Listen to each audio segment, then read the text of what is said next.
दोस्तों, अगर आप एडवेंचर के शौकीन हैं तो आप में सत्य सुनने की हिम्मत होनी चाहिए। आज नेचर बॉय आपके लिए ऐसे एडवेंचर की कहानी जिसे सुनकर आपके रोंगटे खड़े हो जाएंगे। शायद ही इसके बारे में पहले आपने कभी सुना होगा। दुनिया के सबसे ऊंचे शिखर को फतह करने की कोशिश सन 1921 से ही शुरू हो चुकी थी, लेकिन इसके अंतिम शिखर पर कोई नहीं पहुंच पाया था।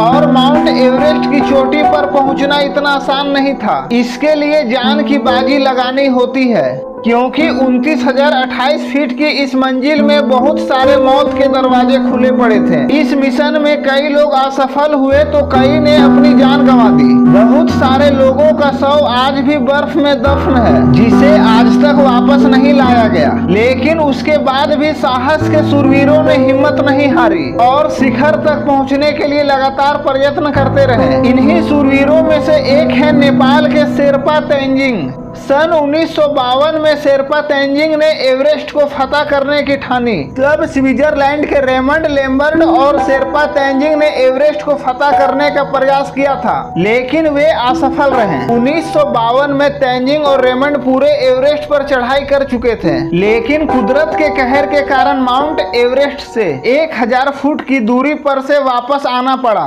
मंजिल से इतने करीब आकर वापस जाने का दुख उन दोनों को था, लेकिन तेंजिंग ने हार नहीं मानी। फिर से एक साल बाद सन 1953 में 7 ब्रिटिश 2 न्यूजीलैंड पर्वतारोही के साथ मिशन एवरेस्ट के लिए निकल गए। शेरपा तेंजिंग और एडमंड हिलेरी की टीम ने पहाड़ चढ़ने की शुरुआत 9 अप्रैल 1953 के दिन की। बर्फीले रास्ते, माइनस में टेम्परेचर, कांटों की तरह चुभने वाले हवा और खाई के बीच कैंप बनाकर अपनी मंजिल की तरफ बढ़ते रहे। लगभग 20,000 फुट की ऊंचाई पर पहुंचने के बाद एक छोटी सी दरार को पार करने के लिए हिलेरी ने सीढ़ी लगाई, लेकिन उनके भार के कारण बर्फ की चट्टान वहां से खिसक गई और वे बर्फ में दबने वाले थे कि तेंजिंग ने जल्दी से रस्सी फेंककर मदद की, जिसके कारण हिलेरी की जान बच पाई। अगर तेंजिंग ने रस्सी ना फेंकी होती तो उनका इतिहास आज बर्फ में दफन हो जाता। जैसे तैसे तेंजिंग और हिलेरी की टीम मंजिल की ओर आगे बढ़ते रहे। उनसे पहले चढ़ाई को शुरू करने वाले चार्ल्स युवान की 9 सदस्यों की टीम थी, जो तेंजिंग की टीम से पहले एवरेस्ट को चढ़ने वाली थी।